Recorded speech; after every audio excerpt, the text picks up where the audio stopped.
Podcast, a platform created to entertain, educate, and evolve the modern-day deer hunter.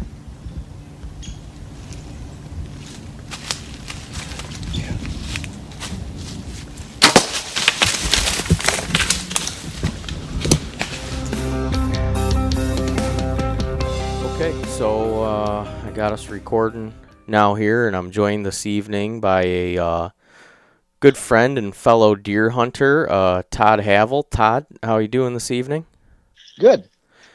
You want to do a little brief introduction piece about yourself, how long you've, I guess, I don't know a whole lot of your backstory, Todd, as far as when you started deer hunting and how you got into deer hunting. Okay. Yeah, I started out rifle hunting with my dad when I was 12 years old, and started archery hunting when I was 15. I really didn't know a whole lot about what I was doing. My dad basically took me in the woods and sat me down and said, "Here, sit here."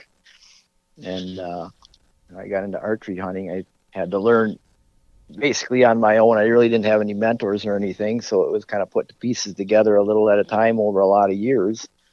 And Todd, my background is just to summarize, what era was that? I mean, just so people can have an idea what kind of equipment you were working with, and what years did you kind of start hunting?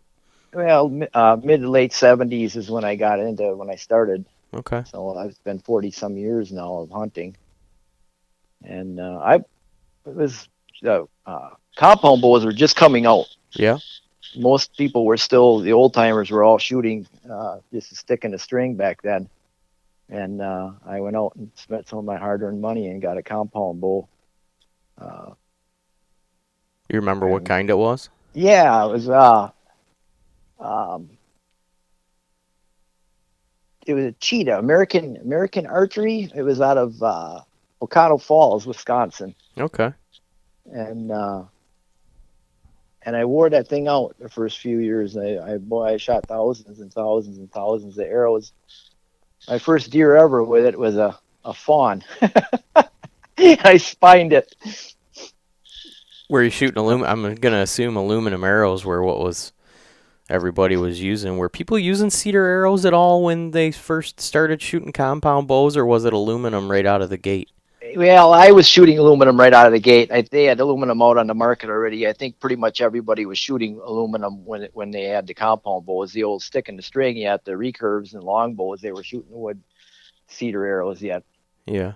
Okay. A lot of guys were shooting those yet at that time. So, but that's where I started out. I started out mostly farm country hunting. It's a whole different ball game.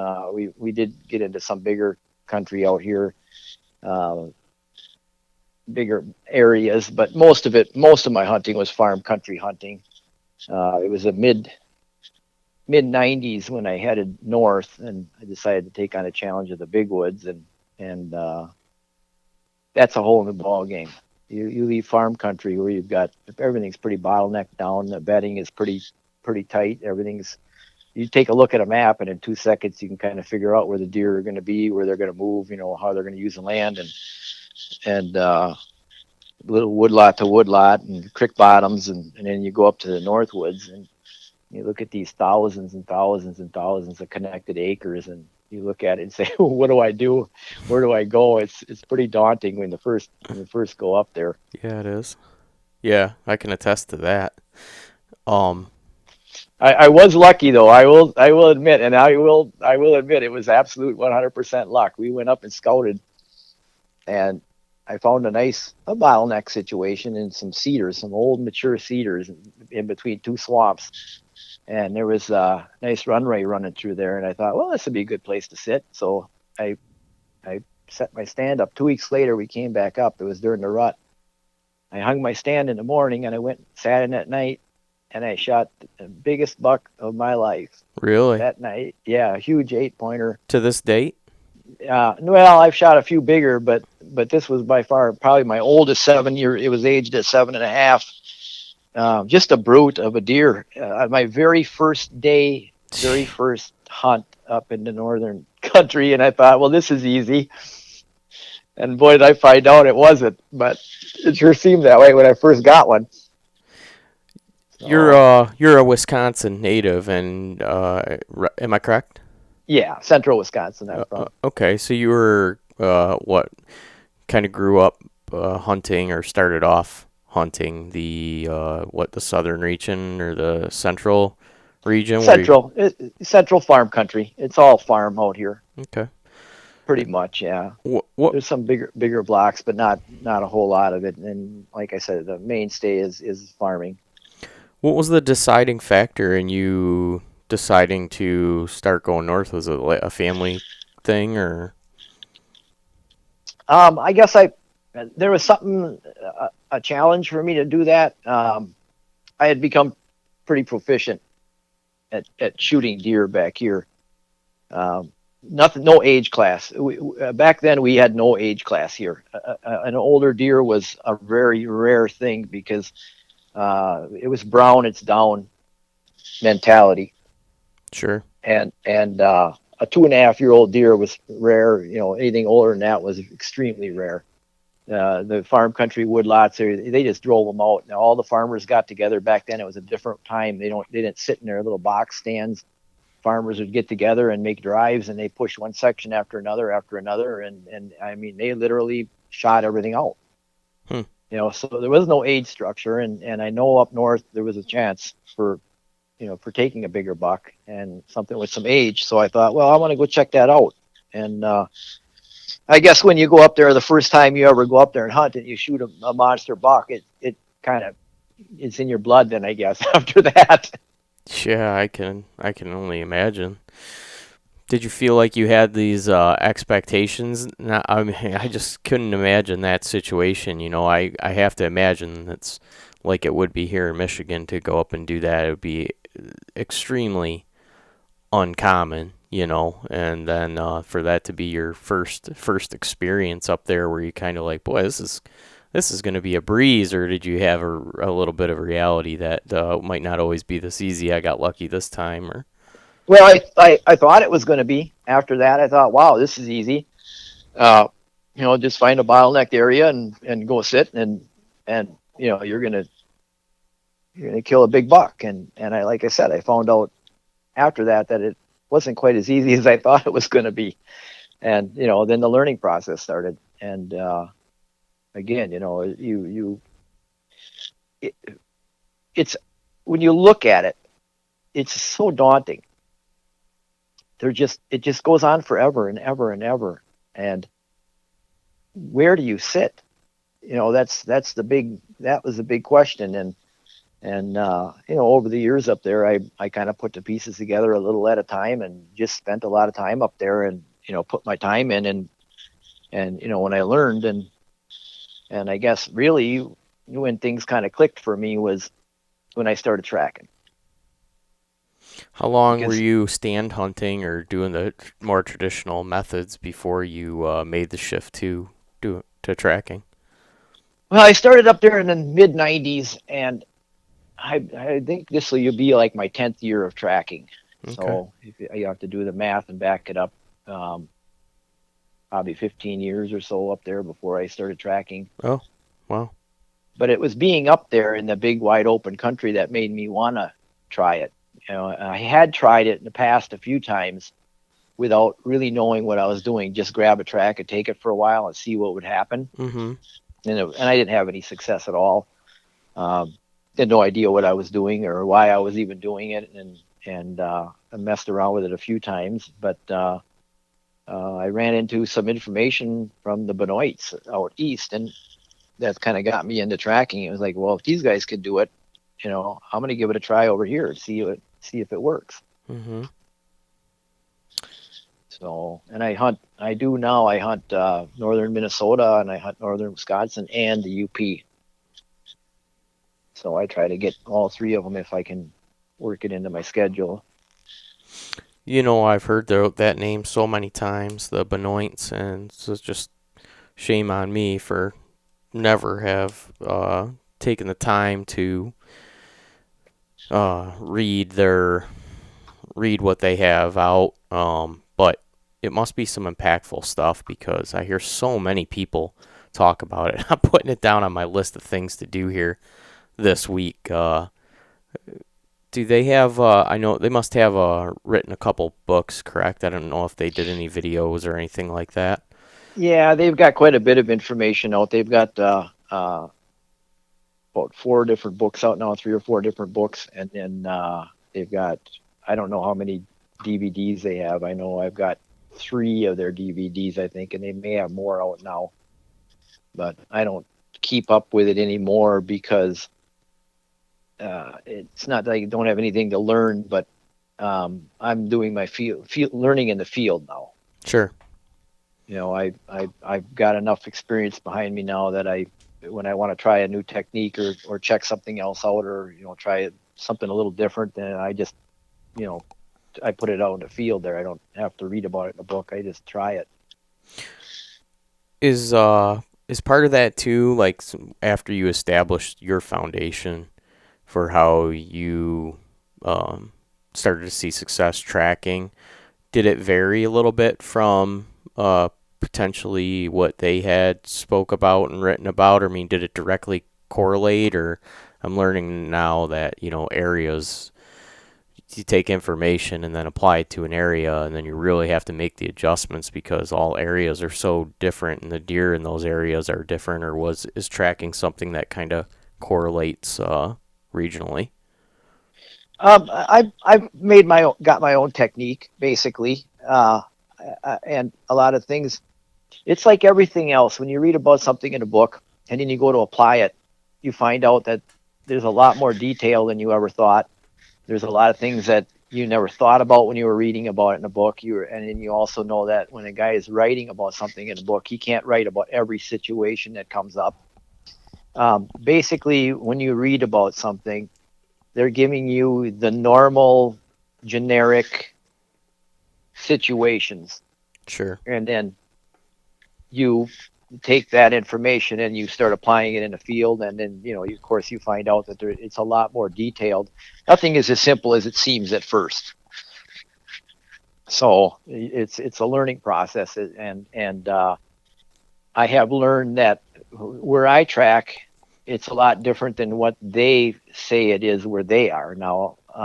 One of the biggest things I see is they'll say, well, if they start meandering and they nibble and feed a little bit, they're going to bed up. And I've had that happen, but I've had it happen where they do that and they don't bed up either. And what I find is you slow way down and you take a half hour, maybe an hour to cover the next couple 100 yards, and you've wasted a lot of time. Only to find out that they didn't bed down. And it's not uncommon to take a deer 4, 5, 6 miles and not catch up to them. So if you dilly dally at all, you probably won't catch up to them that day. I know this So is a broad question. It might even take you 10 minutes to answer, and if that's the case, feel free. But how in the world do you go about knowing if a deer's 100 yards ahead of you or knowing if a deer's 2 miles ahead of you? at times I do, and at times I don't. You have to. What I found, I'll use a football term. When a quarterback comes out of college and he goes in there and he gets in the pocket for that first time, he takes those first few snaps or the first few games. They say that the game is really fast, and everything around him is happening way too fast for him to take it all in. But then you take, like, let's say like an Aaron Rodgers or a Brady, they step back in the pocket, and it seems like the world is moving really slowly around them, and they have all kinds of time. They can sidestep a guy without even looking. They find that open receiver down the middle, and the game is moving really slow. And that's what I've found with the tracking is there are clues being laid all the time. And after you track enough, you finally, the game slows down to where you start to notice all the little intricate things that are happening on that track. Whereas when you were just learning, you didn't notice a lot of that. A lot of things change. Like when you get up and get going on a track in the morning, it might be frozen, but then by, let's say, 11 o'clock, the sun might come out and the track thaws out a little bit. Okay. So, and then at night it freezes again. So as this deer is laying tracks, the track is going to change depending on when he was walking, at what time of day, and how cold the snow was, or uh, those type of things. So that if you're watching for those things, all of a sudden you'll realize, hey, wait, he's walking and he's giving me a really nice soft track. He's got to be right in front of me right now. He's walking into soft stuff. This, as before, when I took the track, he was walking on it where it was frozen and it was crunchy. So, I mean, you can watch for those details. I shot a real big 8-pointer in Michigan. Uh, he got up out of his bed and went a little ways. He stretched and he pooped, and it was 18 degrees that day. I picked up one of the pellets and I squeezed it, and it was soft. And I knew immediately he had to be right in front of me. He had to be right there, because otherwise, if that poop was laying on the ground for any amount of time at all, it would have froze.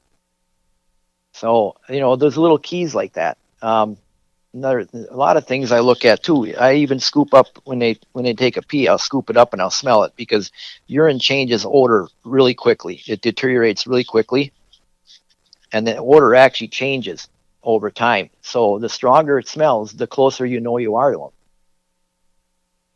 And then you get days where nothing really changes condition wise and so forth. You really don't know. You don't know if they're close to you or not. But the biggest thing I've learned over the years is you can't kill them unless you catch them. And more times than not, I'll end a day without catching them. So I err on the side of going really fast as I can. Because if I don't catch them, I can't kill them. So that's kind of the technique that I've evolved into, is to move fast, is to move as fast as I can and still stay with the track, and let the chips fall where they may, as far as, if they see me come in or hear me, if I make noise. I don't worry too much. I don't try to make noise, but I don't worry about making noise.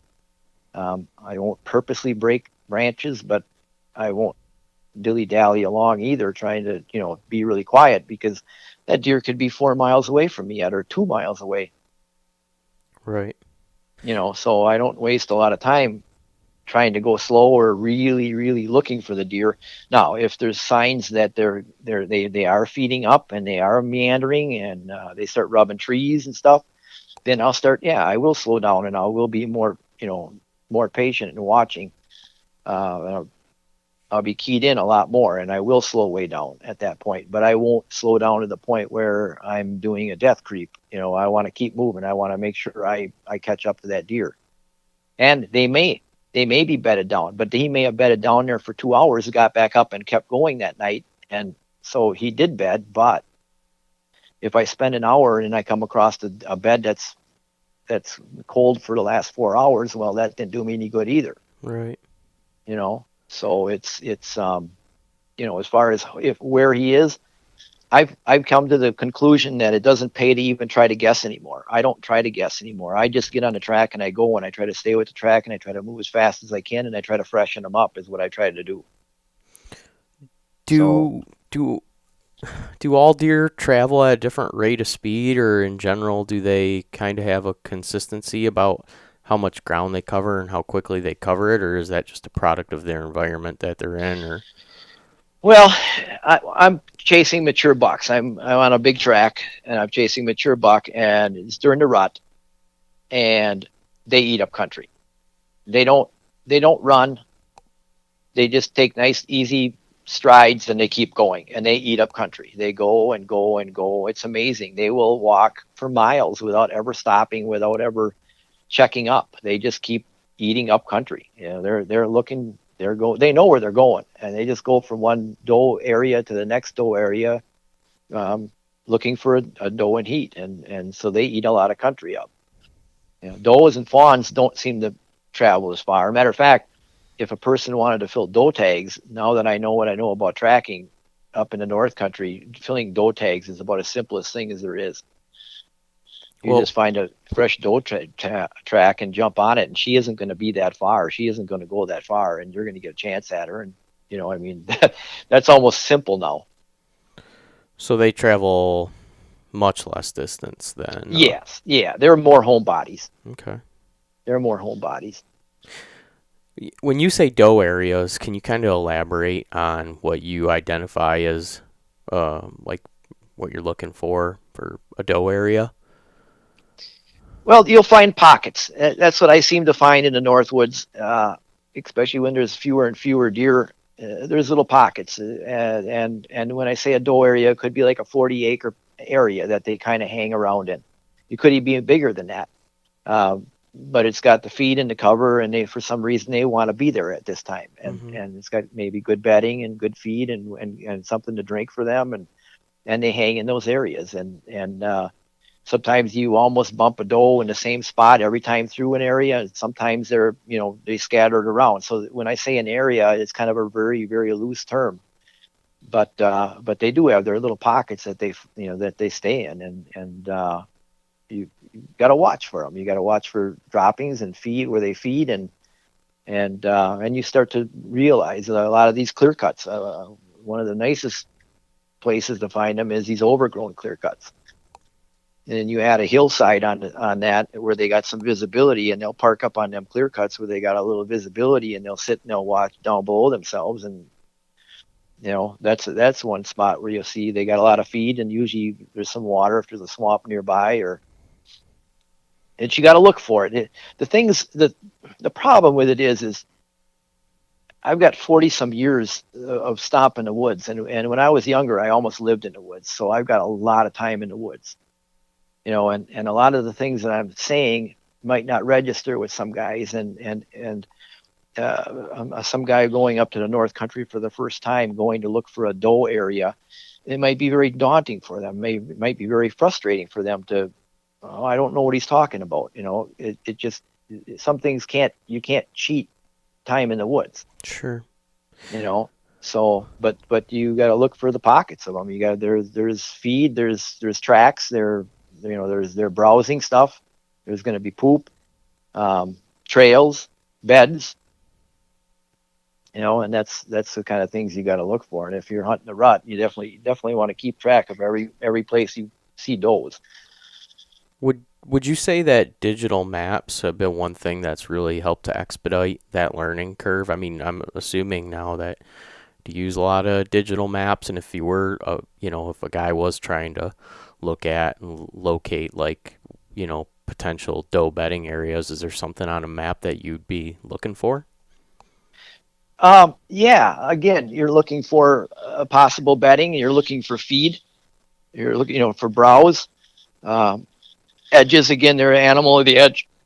You're not going to find them in a wide open hardwoods usually, because they have to have something to eat. And then after that, you got to get out and look. You got to get out and find them. You just got to put boots on the ground. Mm-hmm. And you find areas that they like to hang in, and if you find good bedding areas, they'll use them again and again and again. So I don't know. I can't look at a map. I like water when I'm looking at maps. Mm-hmm. That's one of the things I key on. Whenever there's water, there's going to be a lot of vegetation. You mean like river bottoms or rivers or lakes in general, Rivers, all of it? lakes, Creeks? beaver dams, Okay. swamp edges, Yep. swamps with islands in them, swamps where you got points that go out into them. All these little things. But there's so much woods in the big woods that you just got to go out and look. You just got to keep your eyes open. And that one of my biggest battle cries always is in season scouting. Get out there and walk around. Find out where they are. Get out and walk. Don't be afraid to get out and look. You're gonna find out more by getting out and you can look at maps and you can pick out areas that you like, but you got to get out there and walk around. You got to take your time, and you got to just look for a deer sign. Mm-hmm. Again, you have to have that experience. You got to know what you're looking for, and I shoot more deer by just doing that. Especially in the old days, just getting out and looking for sign. And then when I find good sign, I hunt. So you're saying your primary approach is, well, specifically rut phase, right? What dates are you talking the end of October to middle of November? Is it a narrower window for you? What are you ideally, what's your ideal time frame? Well, with my business, I've never been able to get up north any sooner than like the 1st of November. Okay. And I usually go to Minnesota. The Minnesota Rifle opens up the first Saturday of November, so that's where I usually head first. So that's the start of my hunting. I would love to hunt sooner, but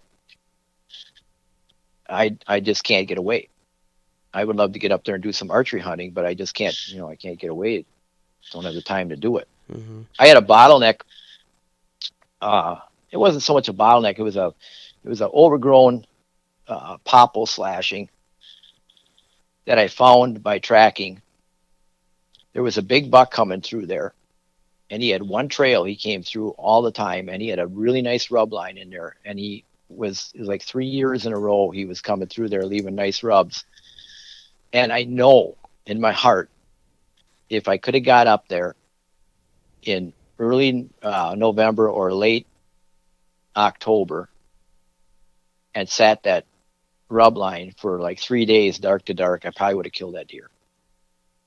And I never got up there to do it. And then one year that I finally broke away and went up to do it, the rub line was cold. There was no new rubs or nothing. So I think the deer was done. And by then he had to be old. He had to be really old by then. So I'm sure, I don't know, Mother Nature might have taken him out by then or something. Maybe one of the hunters got him. I don't know. Sure. But yeah, so yeah, most of my hunting is rut related for that, because of that reason, because of my job. Okay. So I don't get up too early. And then I run right through middle of December is when the last rifle season or muzzleloader season ends. So like the 1st of November through middle of December.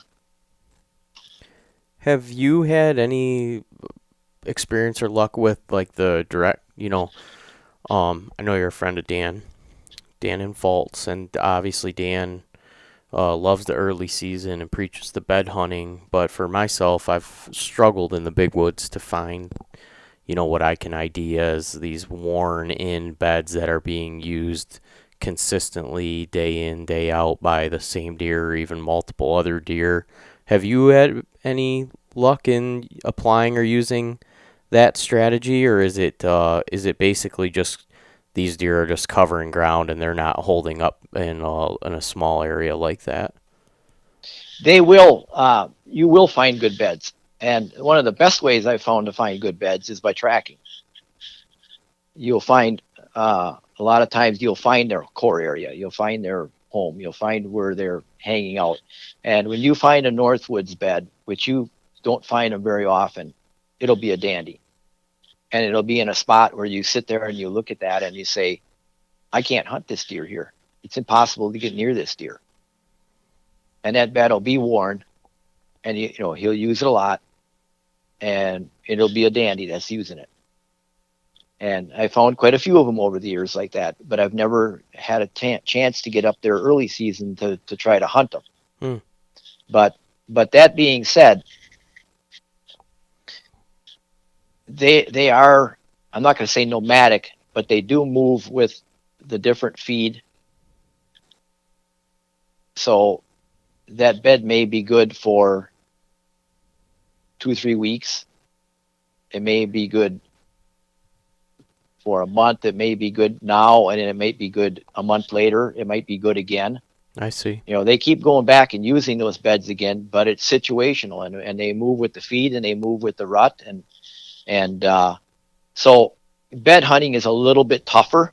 And I would be a lot more aggressive up there as far as really trying to verify whether or not that deer is in that area before I would do a lot of bed hunting. I would, if I was to hunt early season up there, I would find these beds and I would be running cameras nearby, 150 yards away, 200 yards away, and see if I can't pick him up. See if I can't find out when he's, in Right. that area at least. And then when you pick him up in that area, then get on him. Don't wait. Can you But kind of like geographically or like explain these bedding area? I mean, is it something common in between them that you're normally finding, like places that you find them in? usually there's elevation. And when I say elevation, it could be a few feet and it could be 20, 30 feet. Usually uh, there is good cover, good feed, water nearby, and elevation where they can look. Uh, Oftentimes I find them in blowdown areas. That's one of the hottest spots to find good buck bedding is if a tornado comes through or a wind picks up, it comes through there and it knocks a bunch of trees down.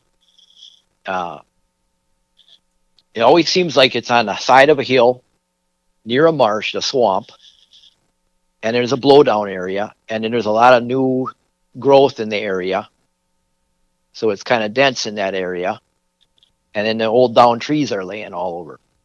And Right. them are the honey holes that I've found where they've got everything. They don't really even need to leave if they don't want to leave. But if they need to leave, they take a few bounds and they're down in the swamp and they're in the thick stuff and you can't get them. And they're always, like I said, when you find one of these, it's always going to be, wow, I don't even know how I can hunt this guy. I don't know how I could get close enough that if he doesn't move until near dark, I don't know how I can get close enough and still get a shot at him. Right. The saving grace is they do move sooner up north. They're not afraid to get up and move around. It wouldn't be uncommon to see them get up out of their bed and move around and do a little feeding, right around their area midday. Right. I've experienced a lot of late morning movement, not necessarily with mature bucks, but definitely with year and a half and 2.5 year old bucks. It seems like, boy, Is come 10 to noon time, they just seem to be on their feet. is that during the rut or is that Yeah, otherwise? yeah, middle of November. Okay, I see that. That's when I see a lot of movement from bucks.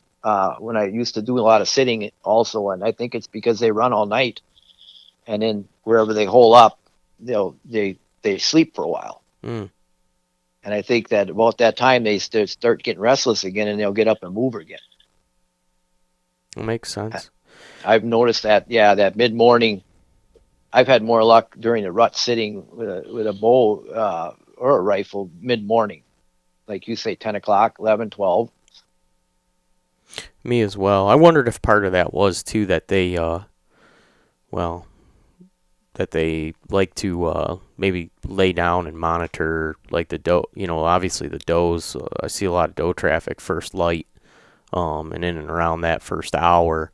And I always wondered if it was just them just picking a spot to hold up where they thought that they would be able to intercept a doe coming through, and if that does or doesn't happen by that point in time, they're ready to get up and get on your feet. But that's something I never even thought of. Really, they're running hard all night, and they need to lay down and take a couple hours, and they're ready to get back at it, huh?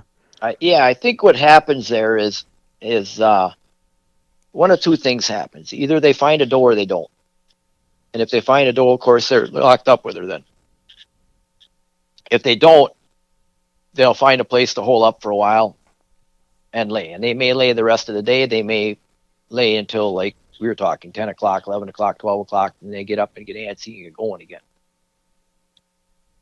So it's depending on what they find when they go. But they're tenacious. They put on, like I said, I have no idea how far they can walk because I've never walked one that far. But um, it's nothing to go at 4 to 6 miles on a deer. And I don't know how far he walked before I found his track, and I don't know how far he walked after that. So, they put on a lot of miles looking for does. Yeah. They do. And one thing I guess I'd like to talk about as far as the Northwoods, these deer, extremely patternable, extremely patternable. If a buck walks along the edge of this marsh and he heads north along it and he goes up a ways and then he comes to this next area and he hooks left and gets along the edge of this other marsh and walks it, every time he comes through that area, he'll do that same thing again and again and again and again, almost to stepping in the same spots. I mean, it's crazy. They just follow the same trails that they've got memorized over and over and over again. And I've seen it so many times over the years tracking these deer. They're just like clockwork. And here's the next thing. Each buck has his own set of trails, and they may overlap with other bucks, but they each have their own routes. They each have their own trails that they've established from 4, 5, 6 years of running, and they stick to them. They know them and they stick to them, and they very seldom vary from them unless there's some reason for them to leave those trails. They stick right on those trails. And if you can find those trails, those are gold, because then you're basically looking at taking tens of thousands of acres and narrowing them down to a few square feet. Do you think that that's just partly a product of they have identified that as a safe travel route and that's why they're consistent about that, or is there other reasoning that you think? I think that's a big part of it. I think it's a route that's got them safely through that area enough times that they are comfortable with it. But I also think it's also the easiest way through that area, most convenient way through.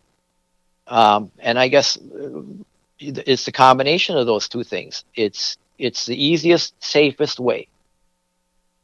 Right. If you put those two together, if he has they were talking about that on the Beast here about bottlenecks and these big bucks not using bottlenecks. I've noticed that as a tendency of the big bucks to not use these bottlenecks. And I think it's because bottlenecks, funnels, whatever you call them, is because they understand it. That's where the hunters are. And I think they've caught scent from hunters there enough times, or maybe been shot at that location, or whatever the case. And they get wise to it, and they learn how to get around that bottleneck. So that bottleneck might be the quickest, easiest way through that area, but he'll find the next safest way around that. And that's how he'll traverse through that area then. And once he goes through and he establishes a route, he'll use it again and again and again. And you can tell, because you get on some of these perennial trails that these bucks are using, and you can see their rubs from 3 years ago, 4 years ago, 2 years ago. One's from this year on along that same trail. And tracking them, it's like clockwork. I put on a lot of miles looking for tracks, and I can go to places and I know I'm going to find a track coming across the road there. If there's a big buck coming across, there's going to be a track right around the next corner. I know there's going to be a track there. And if there ain't a track there, then I probably won't see a big buck track for another 4 or 5 miles. Just simply because that's the crossing pattern for that big buck that's hanging in that area. And if he's coming through, that's where he's going to come through.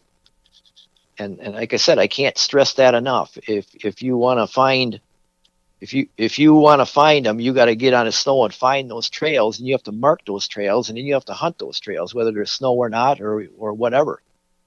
They will continue to use those same routes again and again until something changes in that area. Sure. Until something makes a change. Unless the feed changes, unless the does change, unless maybe a hunter moves into that area and starts hunting along that edge, that buck may shift around then.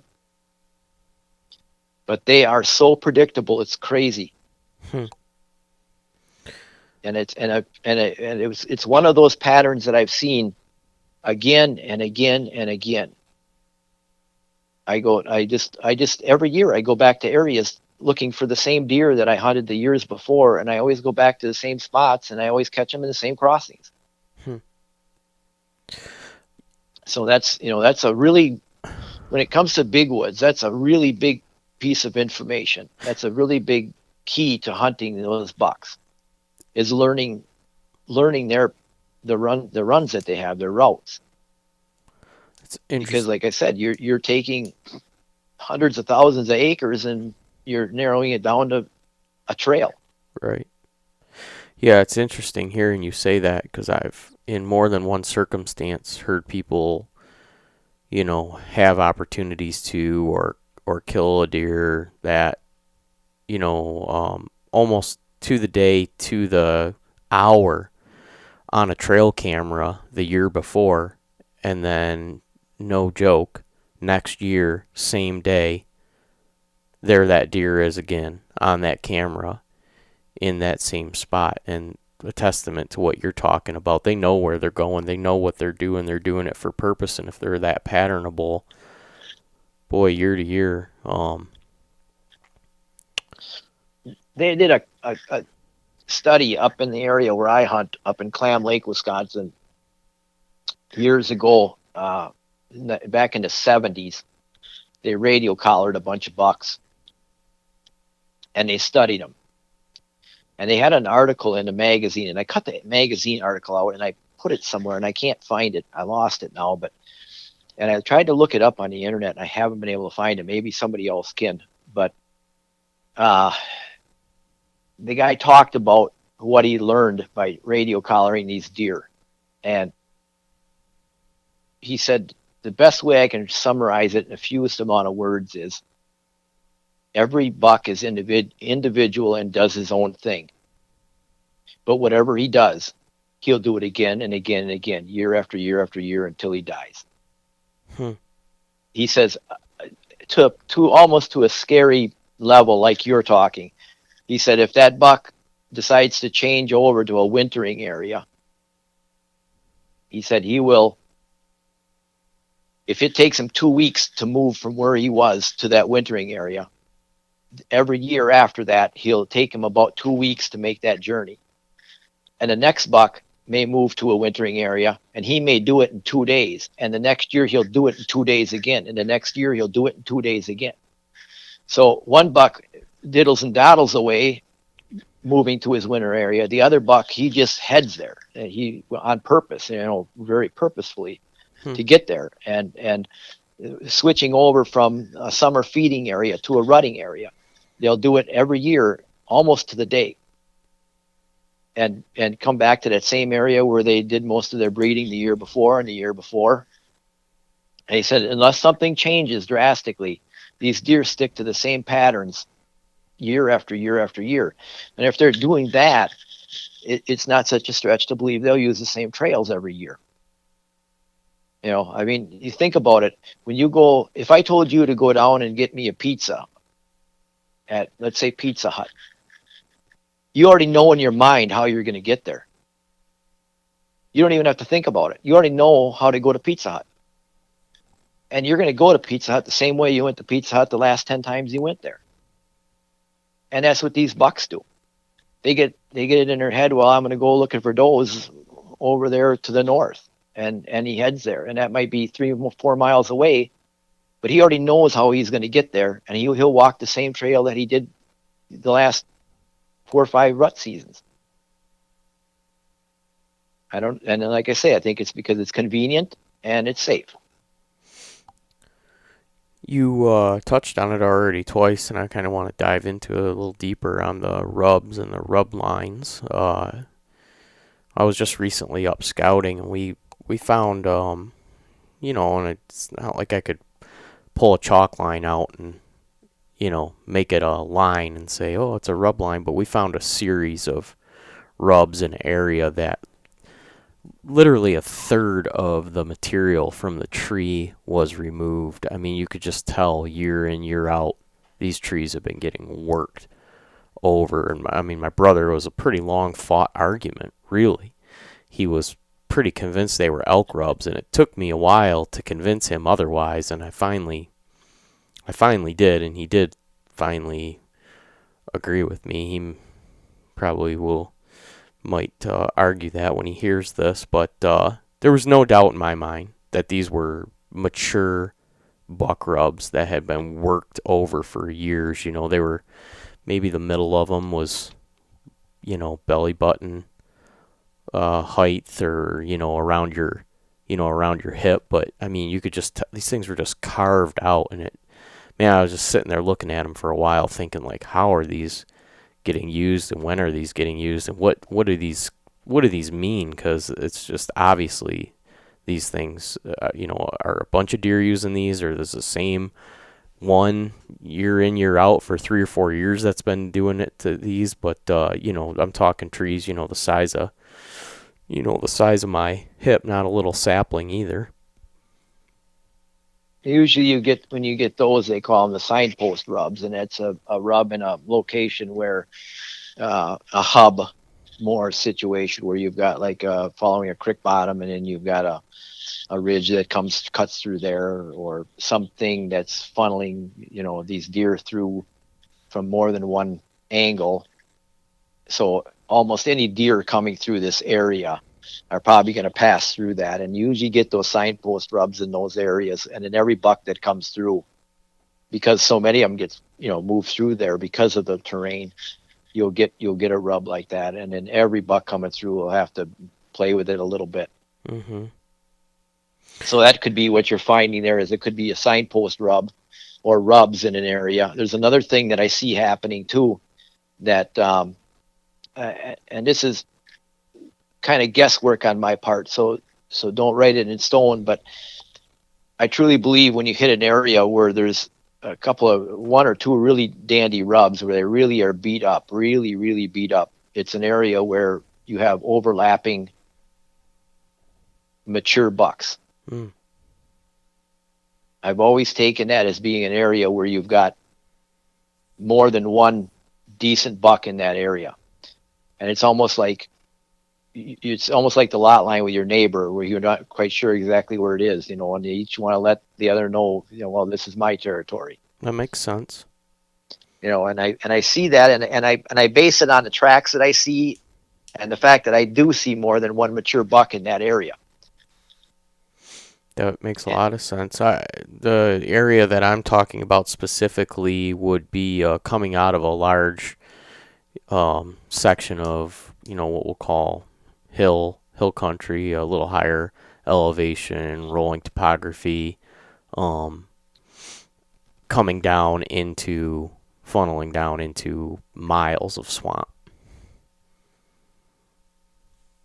Yeah, and then was that an area where it was a natural funnel for the deer to access from the hill country down into there? Yeah, and I think just by topographical features, every time I walked this piece, it seemed like every time I came in and out of the higher elevation, I always ended up, even if I didn't pull a map or a compass out, the lay of the land kind of rode me back to that spot, and that spot in particular seemed to have better cover than if I had went, a mile north or a mile south to access the swamp.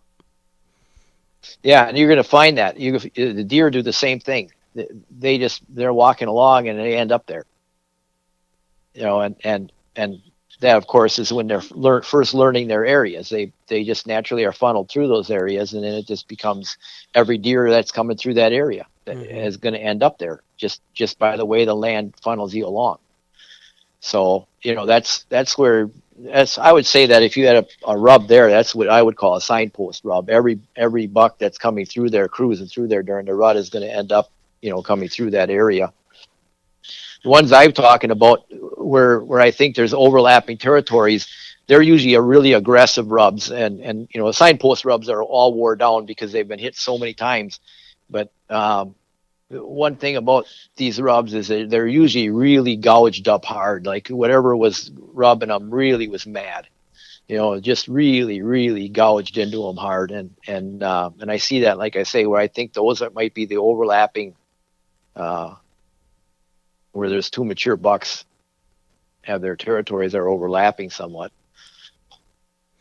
Yeah, it makes sense. They're doing it in an aggressive fashion to basically show the other one a little bit of a dominance and stay off my lawn, right? Yeah, and when you find these rub lines, it's a good indication that it's a travel corridor for a buck, and especially if you see a history of older ones and newer ones, and a lot of times you can even see that the older ones are on smaller trees or down lower or whatever, and then as the time goes on, these rubs get higher and they pick out bigger trees, and then you can almost guess that it's the same buck, especially if the rub looks the same from one tree to the next, because rubs are kind of like a fingerprint. They rub certain trees, and they have certain features on their racks that have them rubbed a certain way.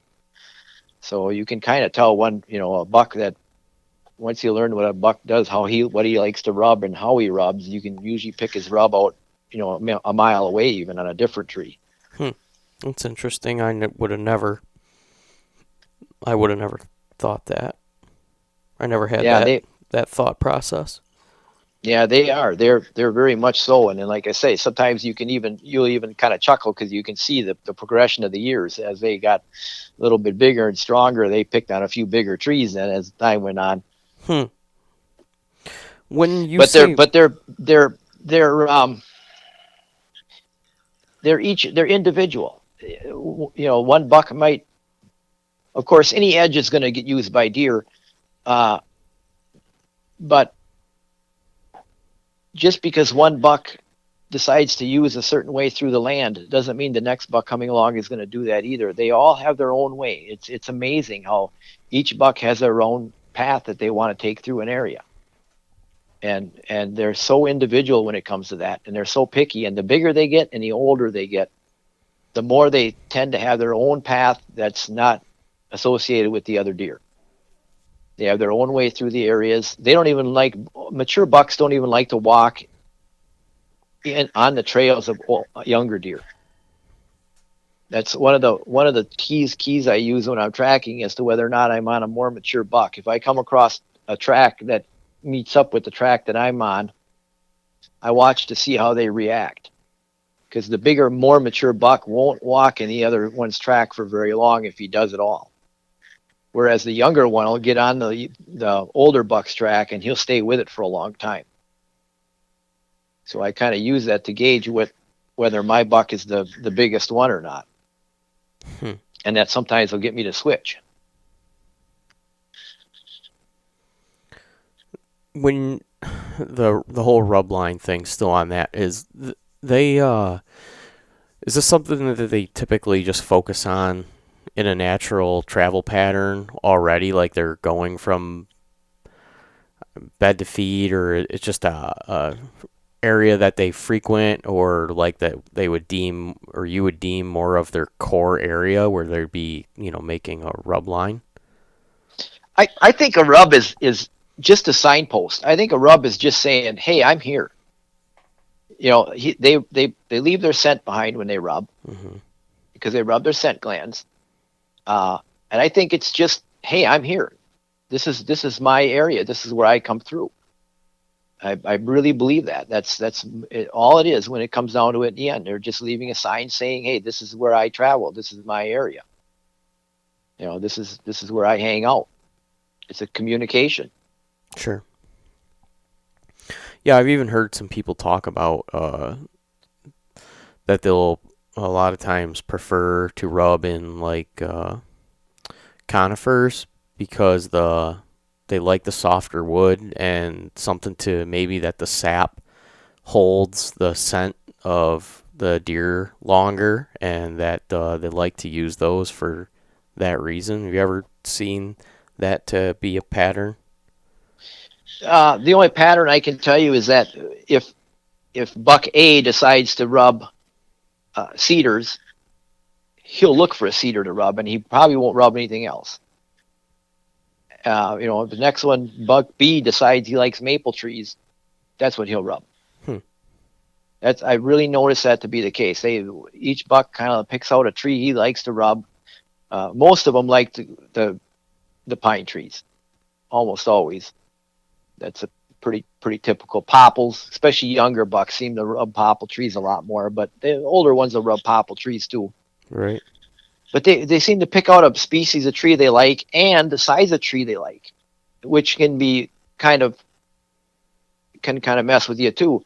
Sometimes bigger bucks, so for some reason they just like to have a tree that's a little bit more springy, so they'll take on something that's only 1.5 inches in diameter or 2 inches in diameter, even though he's a 200-pound 5-year-old deer. He just decides that's what he wants to play with.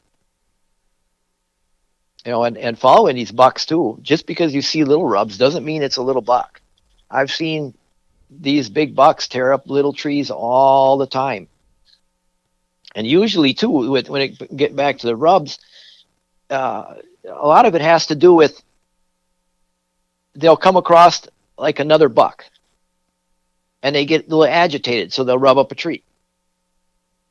And so a lot of times I think a lot of these rubs get made along their travel corridors just simply because another buck came through there. And they happen to come through and they smell the other bucks, so they get a little agitated and they'll rub up a tree. When they cross another buck's track, they take a pee always. I don't know why, but they do. And I think it's a scent thing again.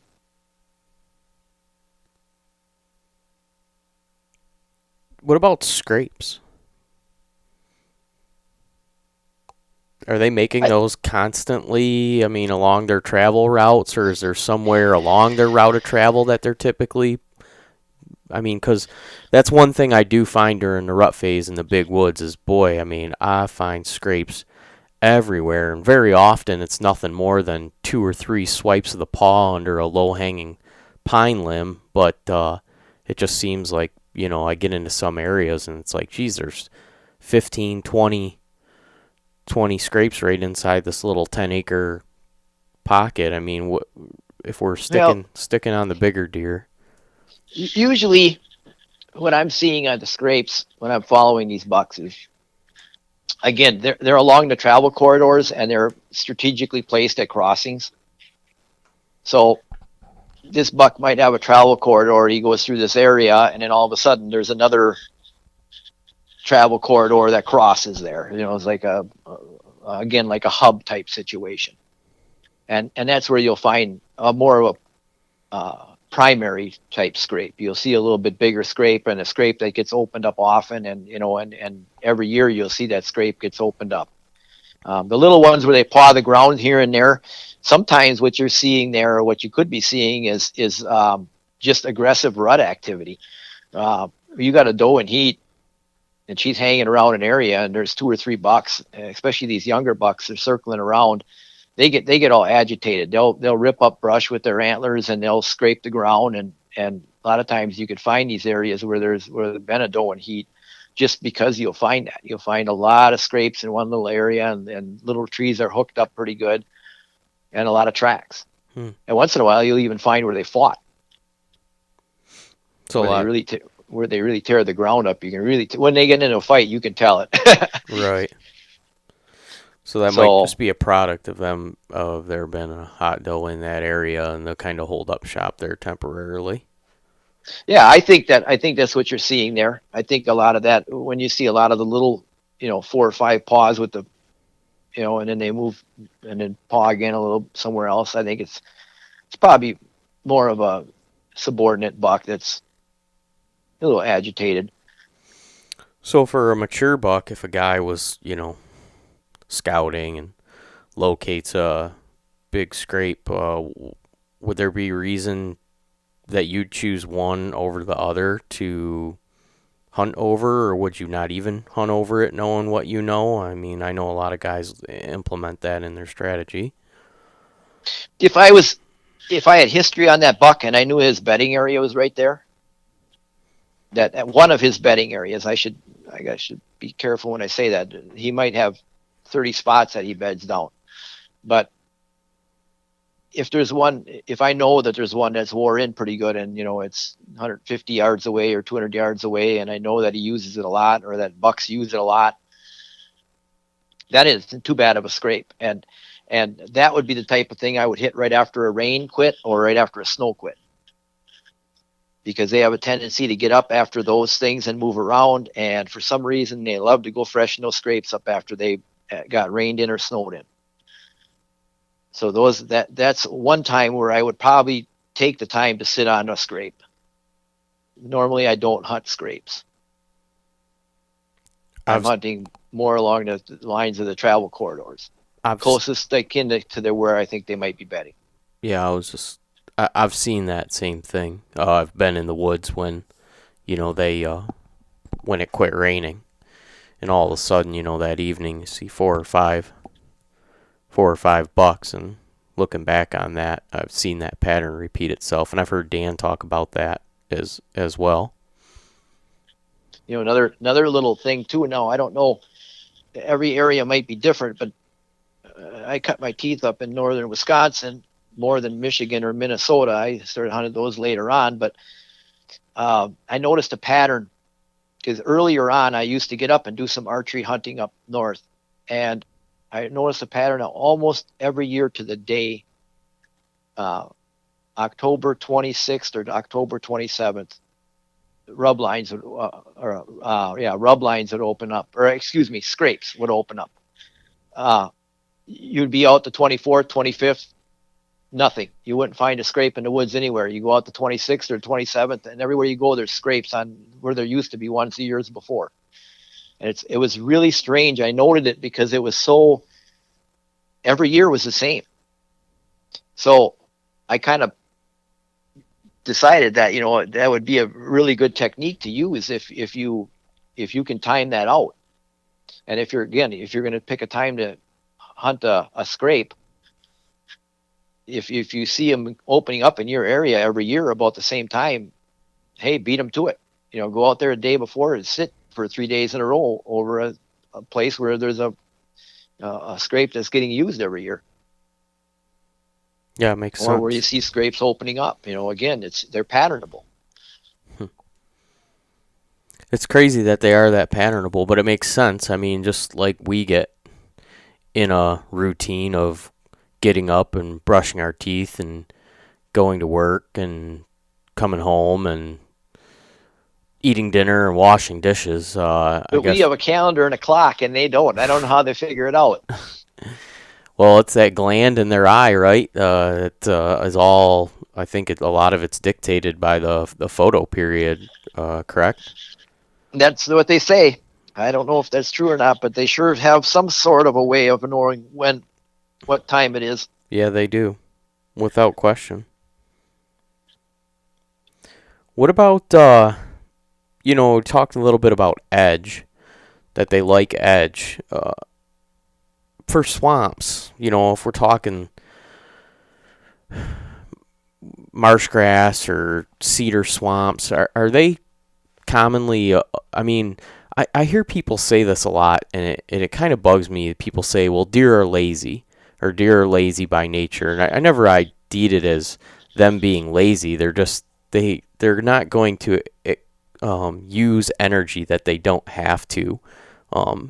That's how they survive. So I always look at it as just path of least resistance. Why would they want to burn energy that they can, store for fat for later in the year? They're typically not going to do that. But when it comes to thick swamp and water, I mean, is that something that they're typically using to travel through to avoid pressure and predation, or do you think if they're left a little more unpressured that they're using the edges of those like they more naturally would? They'll always take the path of least resistance, almost in every case, unless there was something there that caused them to be scared in the past or whatever the case may be. The older bucks, when they get up to move, they move with a purpose, and they're almost methodical, just like a death march. They just go and go and go and go, and they take the easiest route through an area. And if they decide to move during the day, which isn't very often, but when they decide to move during the day, they'll do the same thing. They'll take the path of least resistance. They'll walk right down a logging road. It's amazing. You don't see it very often because they just don't do it very often. But if they use that logging road to get through that area and they decide to move during the light of day, they'll walk right down that logging road. It's crazy. It's hard to believe, but they'll do that. They'll take the path of least resistance. I've followed them into areas, and then a lot of times I run out of time at the end of a day where I just don't have enough time to catch up to them, and it's getting late, and I'm 4 miles away from my truck, and I decide I better get out before it gets dark. So I'll turn around and I'll leave. Well, then I'll check my GPS and I'll see where I'm at, and I'll say, well, hey, if I just go this way, I can cut a half a mile off my trip. What a mistake. Those deer know the easiest way through that area. And it might be the longer route, but it's the easiest way. And so I've made that mistake so many times, thinking, well, I'll just cut across country because that'll be a lot quicker. And it's always miserable. And then you say, well, I know why that deer went where he went, because it was so easy. And it's amazing. They can walk 2 or 3 miles and come right out on to a little beaver dam where they can cross the creek real easy. They know where that is. They knew where it was 3 miles back. And they'll make their way to find that spot. And they'll cross it. I picked up a buck one day, and I started following him. And I found this awesome crossing spot. And I've always wanted to sit it because it was such a good crossing for bucks. And the closer I got to this thing, it was like, well, I'm a mile and a half away from it. Now I'm a mile away from it. And I'm thinking, I wonder if this buck's going to end up going through that crossing. And sure enough, before it was said and done, he took me right through that crossing. These deer, they know these areas, and they know the easiest route through, and they know how to get to them. And if they ever take you into something thick and you start to question it, say, wow, I can't believe he's pushing through this, there's a reason for it. It's always like, well, that's the narrowest spot of thick stuff that he can find to get across to where he wants to get to. And he will go through something thick and nasty for a little while. But it's the easiest route to get to where it's easy again. And like I said, hundreds of miles I've put on these deer, thousands of miles probably, chasing these deer, and the pattern is the same. It makes a lot of sense. Just in my head, some of the things that I've experienced. They don't waste energy. The bigger bucks, the older bucks, they don't waste any energy. Right. They just don't waste any energy at all. Another thing I would point out too is we get kind of, I don't know if I'm getting sidetracked here, but when it comes to these tracking these deer, something I noticed that I'd like people to know about if they want to try tracking. If you come across an empty bed, be on red alert. I've seen it so many times now where that buck will get up and move a little ways and he'll lay down, and he'll get up, move a little ways again, and lay down again. And so many times, while I'm mesmerized by the first bed I come across, I jump them out of a different bed, or shortly after that, I'll move a little distance and I'll jump them out of a different bed. And it's like, now I've got to the point where when I see a bed, I'm ready for him, because even if he ain't in that bed, I'm ready for him, because there's a good chance he's probably somewhere real near laying in a different bed. So if anybody tries that, if they want to get out there and try it, if they come across an empty bed, don't be ready for it, because he might be right in that area yet. When you're covering this ground, well, you're not navigating. I mean, you're just following a track. But I mean, I imagine you get yourself into some situations where you realize, like you said, hey, I'm either not going to catch up with this thing, or maybe you do have a deer down, and now it's time that you gotta get out of there? Are you utilizing GPS that's following you around, or are you just strictly going by compass? What do you use as some tips to navigate through these areas?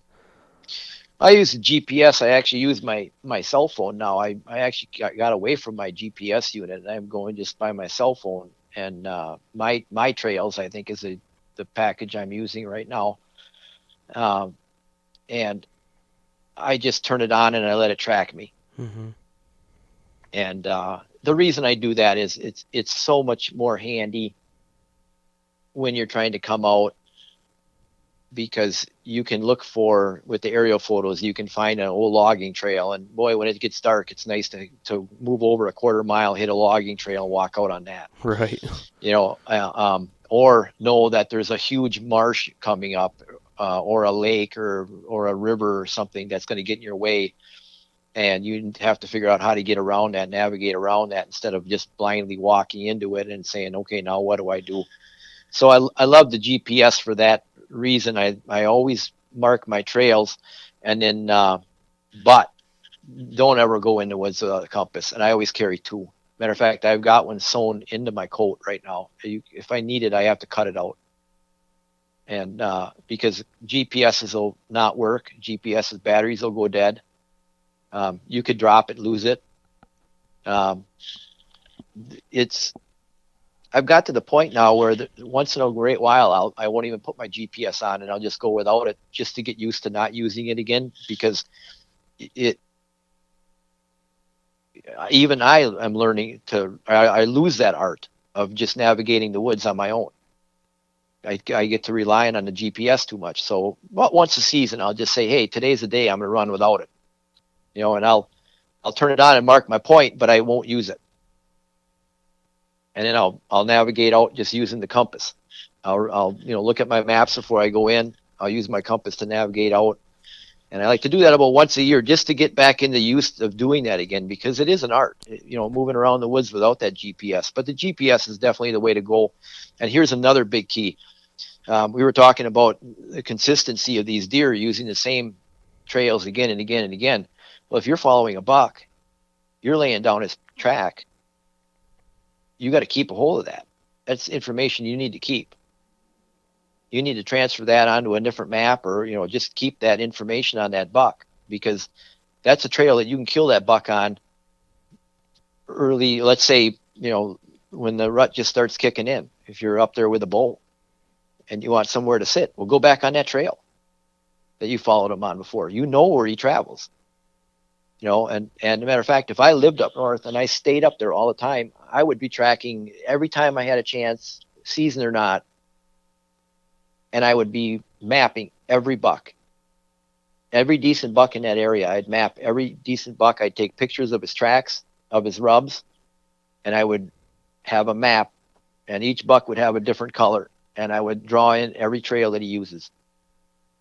And I would track him as much as I could. And then when it came time to hunt him the next fall, I could just bop around and hit every one of his trails that he uses, and everywhere I know that he's bedded in the past.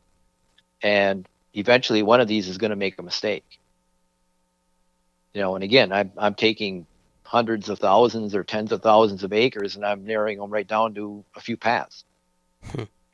That's pretty unbelievable to think what you'd be able to learn from that map after a few years standing back and looking at that and seeing the deer travel patterns year to year, huh? Oh yeah, and if you did it, after a few years of doing it, you'd say, "Wow, that guy really knew what he was talking about." These deer are using the same trails again and again and again. And then the cool thing is let's say you might find a spot where you've got 3 mature bucks all crossing the same spot. If you got 3 different ones, and they all happen to have a spot in their travel route where they cross that, where they join up, it's like, wow, this would be a good place to sit, because then you have a chance for 3, and 3 multiplies your chances a lot more than 1. The big woods is low odds no matter what you do. Right. To score, if you shoot a big buck in the big woods, that's something. and it's getting worse because there's not that many left up there anymore. The numbers are getting bad. Some of the better areas I hunt, I would say there's one good buck for every 2 to 3 square miles. One really good buck. Yeah. Yeah, I could see that. And in the old days, it was a lot different than that. It was, one buck every mile, or maybe a couple good bucks in every mile.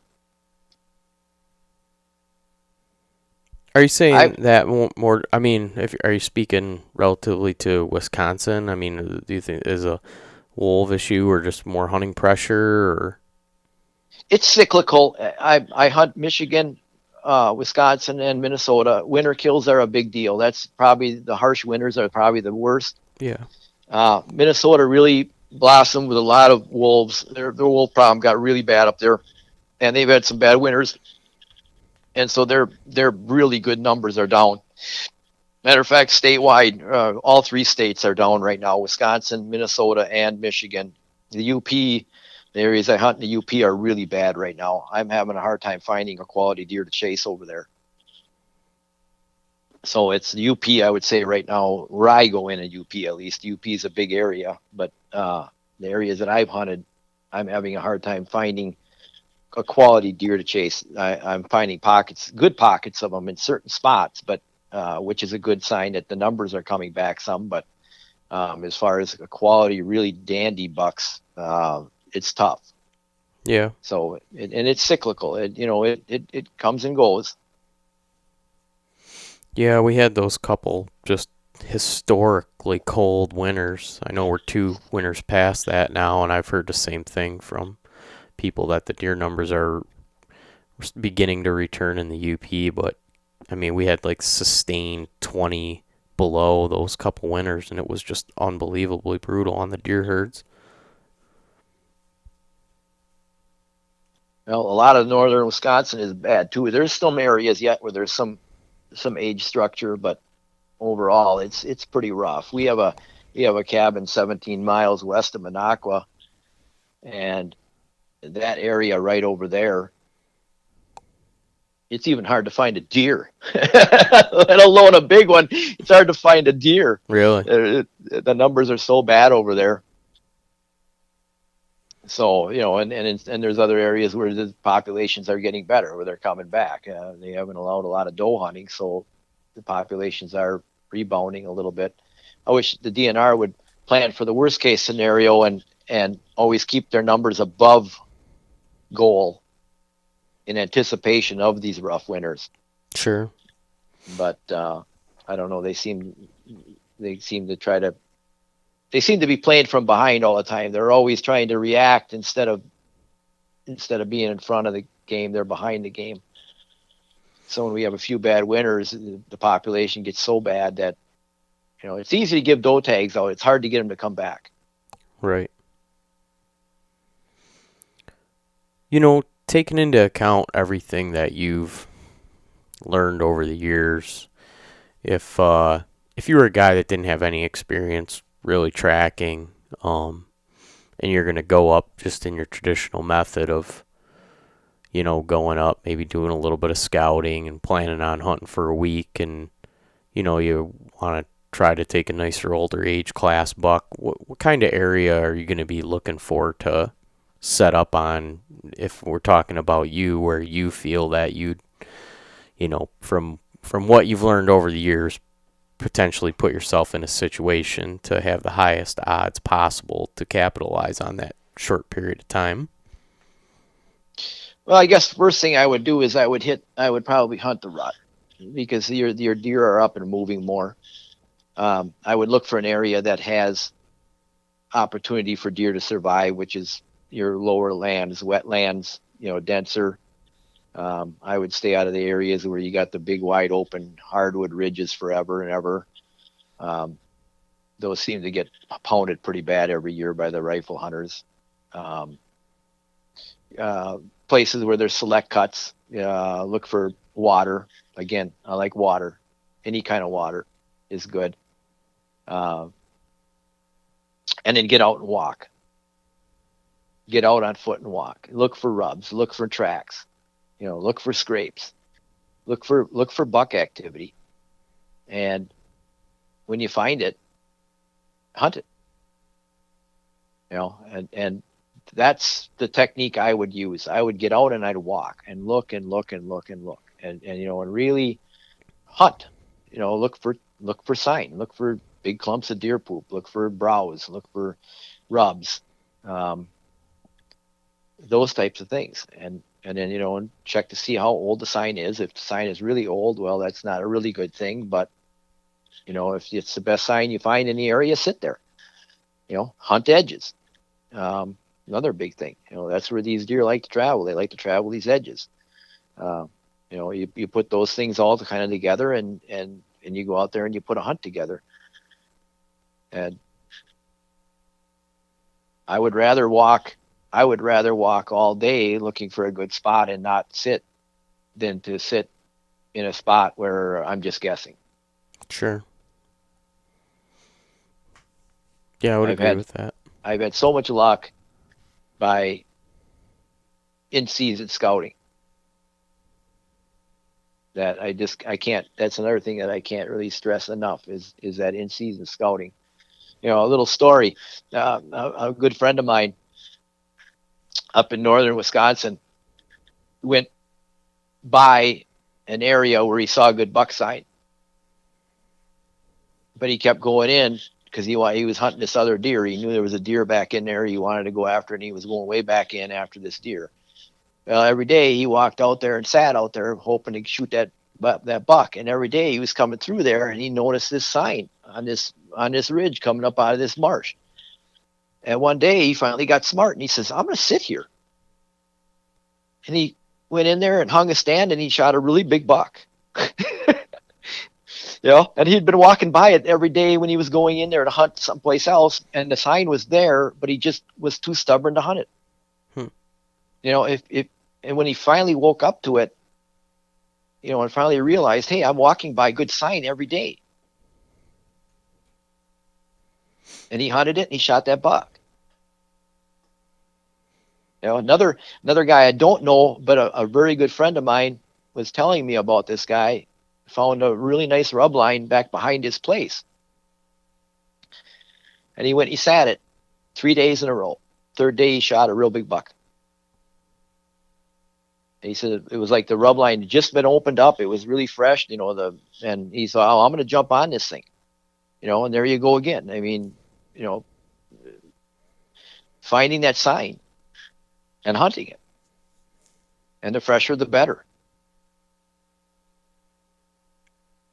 One thing we didn't touch on is maybe what you've noticed or patterns that you've seen of how these deer are using the wind to their advantage, or how they travel with the wind. Is there any, I'm assuming that you've taken note on that over the years? You bet. Yeah, that's something I paid a lot of attention to, just simply because over the years, reading the magazines and listening to the experts, one year they would come out and they'd say a buck always travels into the wind. And the next year, lo and behold, there was a magazine article that said, well, they travel quartering into the wind. And then the next year, another article would come out. These big bucks travel quartering with the wind. And then you hear, no, they travel with the wind at their back so that predators can't catch up to them. And so I've heard these stories over the years, and it was like, I don't know which way they use the wind, or I don't know how they use the wind. But after following these deer for hundreds of miles or thousands of miles, I know how they use the wind. And this is exactly what these big bucks do. If they're bedding somewhere and they decide they want to go somewhere and look for does, it doesn't matter which way the wind is blowing, they go there. And they use the same routes to get there as they do no matter which way the wind is blowing. But they do use the wind. And I'll tell you how they use the wind. When they get into, let's say, like a doe area, they may drop down around below to scent check. Or if they're trying to find a doe, if they lose a doe, they know there's a doe in the area, they'll circle around and they'll drop downwind and they'll start using their nose. If they run into danger, they'll circle down around and they'll start using their nose. They use their nose when they need to use their nose. They're always using it. Of course, they're always testing the wind when they're moving and so forth. But they don't use it as the reason why they head a certain direction. And they don't choose the direction based upon the wind. The best example I could come up with to explain this is, if you're walking down the sidewalk in town, do you pay attention to the cars driving on the road? You know, if you're walking on a sidewalk and there's cars driving down the road, you don't pay any attention to those cars at all because you're on the sidewalk. There's cars there, but you ignore them. But when you come to an intersection, all of a sudden you're very aware of the cars. And that's how the bucks use their nose. They use their nose when they need to, when they know they have to use it, when it's a device that helps them out. They'll use that nose when they need to use it. Like I said, if you rattle, a lot of times they'll like to use their nose. They circle down around and they check with their nose what's going on. If they hear rutting activity, grunting or so forth, they'll probably circle around downwind and try to catch scent of what's going on. But if they want to go from point A to point B, it doesn't matter which way the wind is blowing. They're going to go there.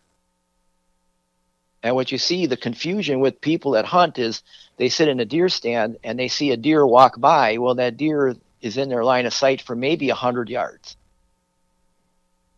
And that's all they see of that deer's travel route that whole night is that 100 yards. And they make assumptions based upon that 100 yards of that deer's travel. Well, that deer, when I follow a deer for 4 miles, he goes every direction of the compass.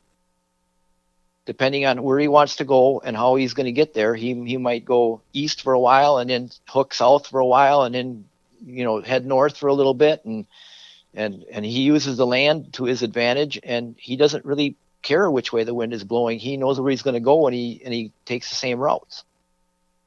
So I've never seen, unless you're going to sit on a doe bedding area and you're going to pick where you're going to sit, I would pick the edge that's going to lead you downwind from it, because that's where you could use the wind to your advantage against the buck. Because when he comes in there and checks that doe area out, he probably will take that edge that'll take him downwind of where them does might be bedded. So if you're going to use the wind at all, that's how I would use the wind. Other than that, I have never seen. I'll follow a buck any given day, and I'll see bucks heading in every direction of the compass. I follow tracks that are going north, and I see deer that are going south, and I see big buck tracks that cross going east-west. So they just know where they want to go, and they go. They're just still relying on their historical travel routes, that this has been a safe route of travel for me, and I wouldn't expect it to be otherwise today. Yeah. Now, you jump them, you're following them, you jump them. Then the game changes a little bit. They may try to scent you. They may loop around on you so that they can scent you if you're coming after them. Then again, like I say, when they need to use their nose, they know how to use that to the best of their advantage.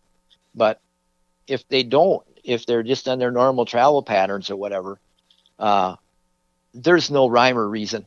I've never seen any consistency at all as to which direction they're going to travel because of the wind. What about when they're coming into a bed? Is that consistent? Not really, because a lot of the beds I see when I'm tracking are not really what I would consider normal beds. They bed randomly a lot of times in areas, and The one thing I do see is they always J hook, and they always seem to J hook in such a way where they can watch whatever came on their track. So they'll J hook and lay down so that as you're walking by, they can sit there and see you. And then by the time you make the J hook and come around, they're gone. Mm-hmm. But again, I don't see that the wind as being a real big factor in that. Just more or less that they want to watch their backtrack. They want to be able to. They want to walk in such a way that when they lay down, whatever comes, like if a wolf is coming down that trail, You're right. following them, it'll lead them right past them. And by the time the wolf makes the rest of the J hook around back to them, they're gone. Right.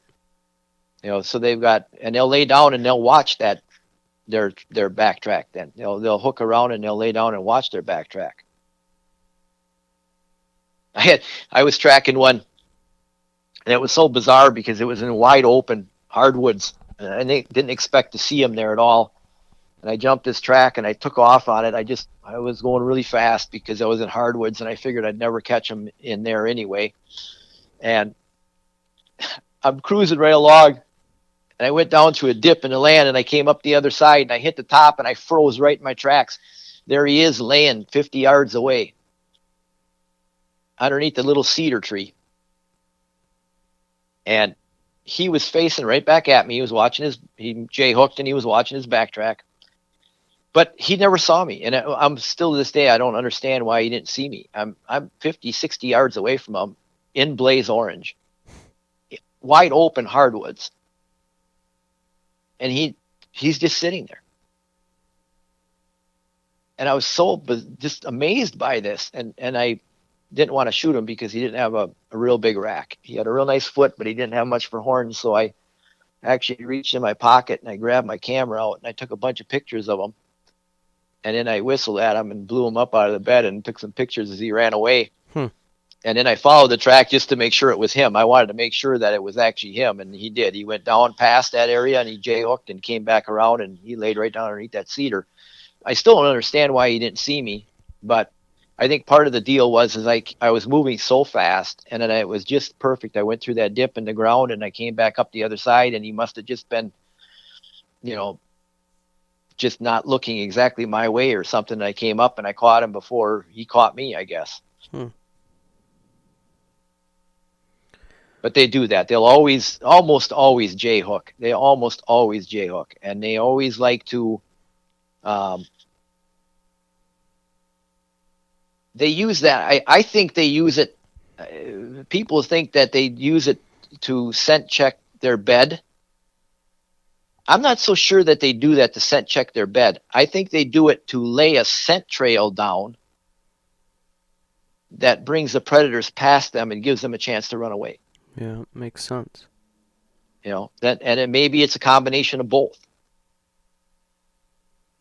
But then again, I'm looking at rut tracking or rut bedding versus a lot of guys are the regular feeding and bedding of the earlier season, where they were more consistent under where they lay down every day at the same spot.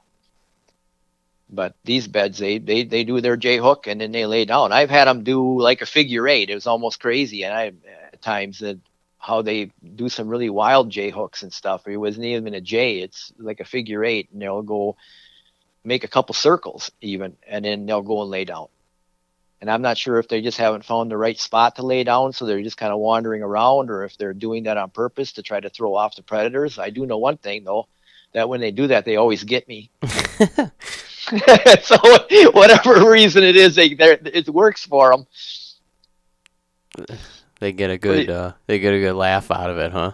Oh, I think they do. I have a funny feeling. I remember that one that really sticks out in my mind. I was coming around and I crossed the track and I thought, wow, that's a really nice buck too. And I'm standing there looking at it. And I'm thinking, man, that's a dandy, And I thought, well, I'll have to keep that in mind, And I went a little ways, so I circled right around. I came right back over my track. It was the same buck. And then he went a little ways further, and he went up on a hump, and he laid down, and he was probably watching me stand there, look at that other track. Right.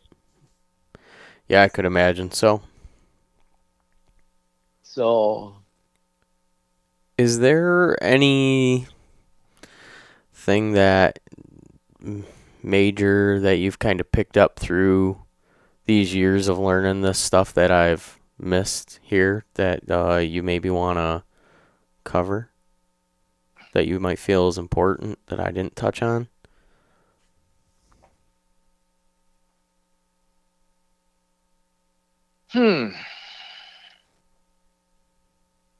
I guess the only thing I would have to add is if you want to learn how to hunt the big woods, and if you're listening to this, I guess you're trying to learn.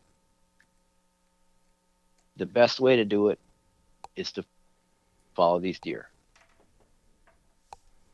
And after you follow enough of them, these patterns start to pop out at you.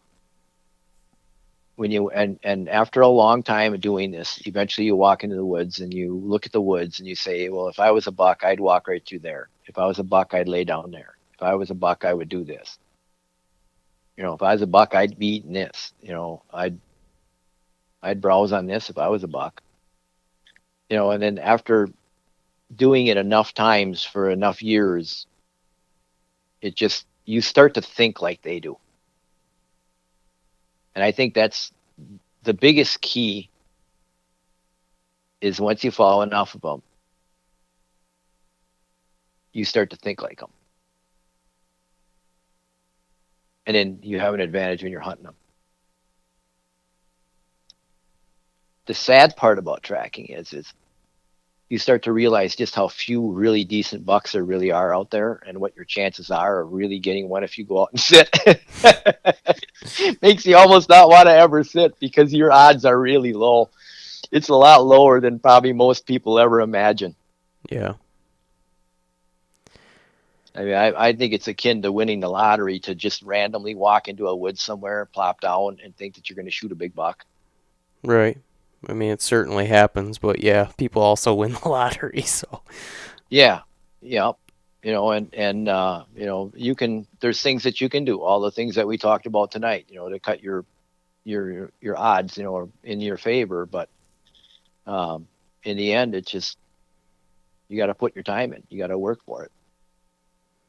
And the more you know about the tendencies of bucks and the more you know about particular bucks in certain areas, the better your chances get. This basically all revolves around weather conditions as well, correct? I mean, are you able to track deer without good fresh snow, or is it just a product of needing that as well, right? Well, if I have any snow, I'll track. I do my best. A lot of times you get really crunchy snow, it's really tough. You get really old snow, you got tracks on top of tracks on top of tracks, and it gets really difficult. You get deep snow, it gets really difficult. Really, when it comes down to it, if you're lucky, you get about 2 or 3 days, maybe 4 days, a whole season of really, really, really good conditions. Mm-hmm. Otherwise you're working on what you have, and when I don't have snow, what I do is I use that information that I learned the previous years, and I will go sit those trails that a certain buck that I know is going to use. Or I go to crossings that I know where several bucks have used in the past. If I have nothing better than that to go on, I'll do that, or go out and just start moving through the woods and looking for sign. What's the ideal snow? I mean, a couple inches, something fresh, 2 days old. What? Yeah, 3 Weather days soft. temp. There's 3 inches of soft snow. 3 inches of soft, wet snow. When you go through the woods, it's so wet that you get soaked within the first 100 yards. Mm-hmm. It's the most miserable tracking you'll ever have, but it's the best tracking you'll ever have. The only other snow I would say that's even better than that yet, but you really got to be on your game, and that is during a snowstorm. if you get lucky enough, if you can get lucky enough to find a big buck track during a snowstorm, get on that thing and run it with everything you got. And I mean, run it hard. Don't let it fill with snow, and just keep running it. And you'll kill that buck, because he won't go far in the snow probably. He probably won't travel far in that snowstorm. And that snowstorm is cutting down his visibility, cutting down his nose, cutting down his eyes and his ears. And chances are, if you're moving fast, you're going to jump him, and you're going to get your chance. But you can't let the track fill up. That's the problem with the snow. If it starts coming down hard, it doesn't. You wouldn't believe how fast those tracks will fill up to the point where you can't hardly follow them. But wet snow is the best. The soft, because then you don't make any ground. There's no ground noise whatsoever. Everything underneath it, the sticks and everything are wet, and the Right. tracks are perfect. You get a perfect print from the deer. You get to see exactly what he is. You can really judge a track real nice. And if it's a fresh track and fresh snow, then you don't have other deer tracks over the top of it. And if you get an area where there ain't a lot of deer, boy, you can get on a track like that and literally run. You very seldom even have to look down at it. You just go. But you're not going to find those days very often. Right. Have you noticed through their travel patterns how they do react to uh weather, moving in and moving out? I mean, are they seeking shelter, or are they going about their business? Deer act like we believe they're going to. They feed up before a front, or move before a front, and then they move after a front is passed. That's pretty standard. I see that the tracks tell me that again and again and again. The one thing that I don't understand, and I've never been able to figure it out, is I'll go out looking for a good buck track, and I can spend an entire day and never find a good one. And then I can go out the next day, and I can spend a day and not find one. Then I can go out the next day, and it's like every buck must have a cell phone, and they must have all called each other up that night and said, "Hey, let's all go out and walk around tonight." Because it's weird. They're everywhere. There's decent buck tracks everywhere, and it's like, wow, I don't understand. What, and I've never been able to see it associated with the weather or anything. I don't know why, but all of a sudden one day there's a lot of buck tracks all over the place, and then you can go 2 or 3 days and really struggle to find anything worth following. And I just don't understand it, but it's just the way it's been over the years. Yeah, I guess in my experience of that would be right after a front, definitely seeing um a lot more deer on their feet and traveling, but it's never correlated specifically like to mature deer. But I just was curious, how they do react. You hear different people with different opinions about what deer do when weather's moving Yeah, in. and the thing of it is too is my data is rut related, so it's a little bit different situation too. These bucks they don't care about eating at all. You would be shocked to follow these deer and see what they eat during a normal day. They just don't eat. Uh, I shoot deer that I know have dropped 40, maybe more pounds. I mean, I've had deer where the backbones are showing. They just have run themselves so ragged. Some of these north areas that I hunt, the doe numbers are so low that these bucks, they just literally run themselves to death. So they really put on the miles. They really run it, and they don't eat. They don't take the time to eat. They may stop and paw the ground and nibble a few branches, like that old man's beard, they call it, that hangs on the trees. They'll eat some of that. They'll eat some oak leaves that are on a branch that fell down, that the leaves are still stuck to it. Like I said, they'll paw into the ground and try to get some ferns or something. I don't know sure exactly what they're getting, but and then they'll lay down, and they can't have eaten the equivalent of like maybe a cup of food, Right. at best, and that's all they ate in the time that I followed them. So normally when they be using their nights to feed up, these deer are not eating at all. It's amazing how they don't eat. I don't know how they do it. They just systematically go into it, storing up calories and fat in preparation for it, and hope to make it out the other end, huh? Yeah, even like Wisconsin is so Wisconsin and Michigan both have a lot of baiting going on. Um, they don't even bother to eat the bait. These bucks will come in and they might go up to the bait pile and they might nibble for a few seconds and then they're gone again. And a lot of times they don't even go to the bait. A lot of times these bucks will go to a bait station, circle 40, 50 yards downwind, and gone. And they won't even go up to the corn. And you would think that they'd be starving. Right. Other priorities. Yeah, well, yeah, there's no doubt. No doubt. I think that's why the mortality is so high. And I think that's why when you have low deer numbers, the mortality is even higher yet because these bucks run so hard because there are no does.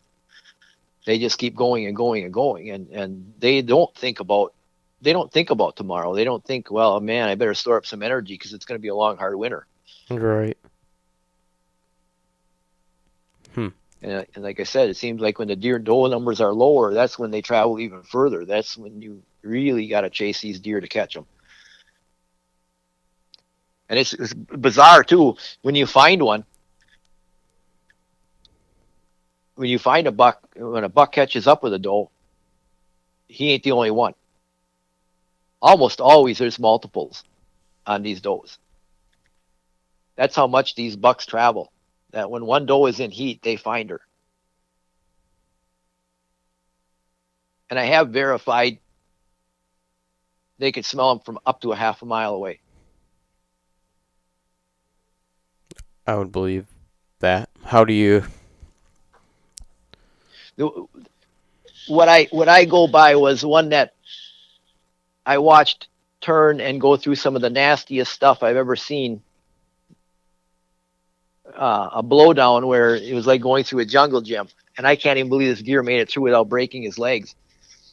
And he went through this entire blowdown and got out the other end and kept going and going and going, straight line the whole way. Matter of fact, right up to the wind, right into the wind that night, and hooked up with a doe.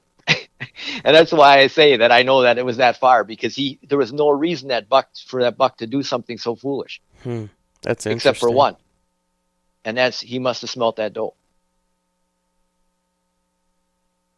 And I found that one. I found that one because I walked into he had a primary buck bed, and I knew about it, and it was on the back side of that blowdown. And I walked over there to see if I could catch him if he was at home, if his track was there anywhere. And by God, I picked his track up, and uh, he came out and circled around there. And when he got downwind of that doe, he turned and he went right through that blowdown, and he went right. I mean, you wouldn't believe it. I I would have bet everything I owned that a deer would never do that, and he went right through it like it was nothing. Hmm. And then we got to the other end. We got into the open hardwoods, and the snow was really sparse. And once he got out into them open hardwoods, the sun was getting through there a lot more, and the snow was basically gone, and I lost him. So I never caught up to him. I lost the track out in the open hardwoods when he caught up with that doe because of lack of snow, and that happens a lot. I lose tracks all the time in situations like that. You get bad snow and Hmm. Yeah, turn I could around, see go home. myself getting very emotionally attached to these tracks and getting on those things and really wanting to get to the end. But I guess you're probably following a lot more that you're not taking a deer at the end of than you are the other way around, right? Well, yeah, and you never know. I mean, I've had seasons that go bad, and then I've had it so easy that you'd say, "Wow, this is just way too simple." It's just a matter of I don't know. I always say when the stars line, when the stars align, everything works out. That one that I was telling you about at the beginning of our podcast here, that one that I told you I squeezed his turds and it was soft and I shot that deer. I had chased him the year before and he came across the same spot and I purposely went to look for him there. And by golly, he came across there the following year there and I took him, run him around and I had him on the ground.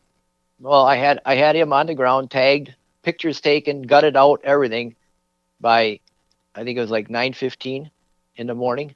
And I didn't start out early because I always like to let the sun come up really good and make sure it's really light out because I really want to have good, I want to be able to see real well. So I don't start out early. And that track was over about as fast as it started. It was that easy, and it happens that way. And then you can take the next 20 you could take them for 4 to 6 miles and never catch up to any one of them. So, it's the nature of the beast. It's just a lot more fun than sitting in a tree stand for 10 hours and freezing your butt off. Yeah, I do plenty of that. And the way I look at it this way. When I'm on a track, I'm absolutely certain that I've got a big buck in front of me. When I'm sitting in a deer stand, I don't know that. I might sit 40 times and never have a big buck in front of me. But when I'm on a track, I always have one in front of me. Just a matter of I don't know how far in front of me, and if I get lucky, I'll catch up to them. It's awesome. Just I'm gonna have to re-listen to this to basically take it all in, and I think what I'd like to do at this point is this is kind of my primary focus this season. I have the area that I live in is a lot of agriculture as well and better deer numbers, but I really enjoy the time in the North Woods, just the peace and quiet, the different landscape, the open expanse of land, and for me a lot of it is too just the unknown, not knowing what's around the next corner or what deer I could potentially see today. I mean, like you're talking about these deer covering so much ground, you could sit a spot all year and then just happens to be that one day where he comes through there like he did the year before, right? And you're there and like you said, the stars align. And that is really my focus this year, and I'd love to do a follow-up maybe after the season and kind of bounce some things off of you that I've witnessed through the season and kind of maybe do a part 2 of this. That sounds good, and I can let you know if I got anything. Yeah. Are you you kind of already said just with your business, is it going to be the same thing for you this year? You're not going to be getting out hunting until November? Yeah, I might get out local. I might do a little archery hunting local here. Okay. I really don't have a lot going on in this area here, but I do have some places I can go and I can do some bed hunting around here and do a little poking around. There's some areas I wouldn't mind just doing some in-season scouting too and see what I can run into. But yeah, my main focus has been, because of my business, I almost trained my brain not to think about it too much until we get close to that November, because I just don't have the time. I've always kind of enjoyed that too. My approach has always been wait till the weather cools off a little bit. I've never been a big fan of being assaulted by mosquitoes and all the other things that come along with the early season, but I anticipate I'll probably do a little more of it this year, just because man, I'm really looking forward to deer season and really looking forward to getting out in the woods. So Yeah, this time of year for me, if I do get out, it's more almost along the line of therapy, just getting out and hanging from a tree on my sling and enjoying the woods. Yeah, If something comes along and bothers me, then do. If not, I'm fine. that you brought the sling thing up. When we do our part two on this, maybe that's something we'll get into. I know that's growing. That approach is growing in popularity right now, and I know we had a conversation last week, and you're telling me about yours, and I think it would be a stretch for us to get into that here tonight because we're just about to hit 2 hours already, and we could spend a whole hour probably just on that. But maybe we'll have to plan on doing a follow up on just gear and the whole thing in general. So, Sounds really good. well, thanks a lot, Todd. I really do appreciate you taking the time to do this tonight. It was great information, great conversation, and I'll look forward to doing it again. All right, sounds really good. Thank you very much.